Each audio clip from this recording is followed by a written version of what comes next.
Good morning mga buddy, sa mapagpalang umaga po sa inyong lahat. Yan, sa kubo mga buddy, dito po kami natulog. Gawa ng pawala-wala po yung kuryente. Kawawa yung mga bata. Mainit. Ayan, dito kami tulog sa kubo. Ayan. Pag itong summer mga buddy, yung sobrang init, laging nawawala yung kuryente buddy. Good morning.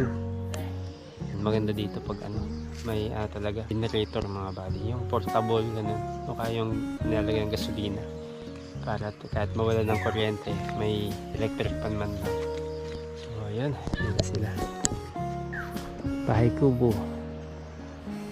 Ito dati yung unang pinagawa ko mga buddy, so sira na, so gumawa kami ng panibago para may tulugan, tapos nilagyan namin ng harang kasi pinapasukan ng kambing mga buddy. Katulad niya ginawa nilang bahay nila yan, kaya yun, nilagyan ko ng harang para hindi pasukan ng kambing na kambing Lalo ko yung bahay na ginawa mo. Saan? Pang-pig. Ang pig doon sa taas? Wala nang pig doon. Wala na eh, Bakit wala na? namatay siya dati, ganong sakit. Yeah, sige. Kabila. Malapit na. Biglain mong pababa. Yan. Very good. Kaya kong mabuhay sa bundok. Kunin mo! Kunin mo! Okay na. Matamis yan eh. Ping akin na. Ping ako. Kainin mo ate Ping. Hugasan mo, may snail yan. Hindi na hinuhugasan.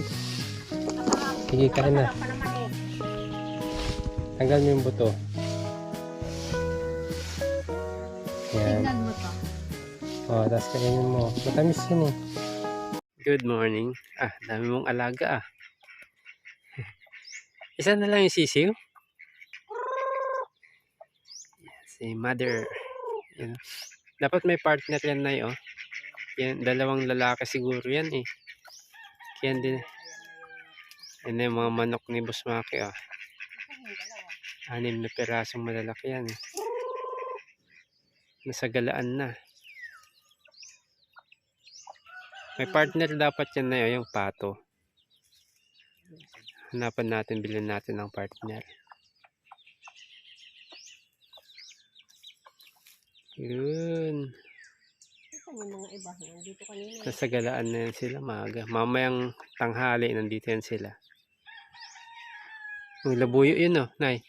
Labuyo yun. Hindi umanok dito yun. Ang kukulit mo yan makulit yung amo niyan eh.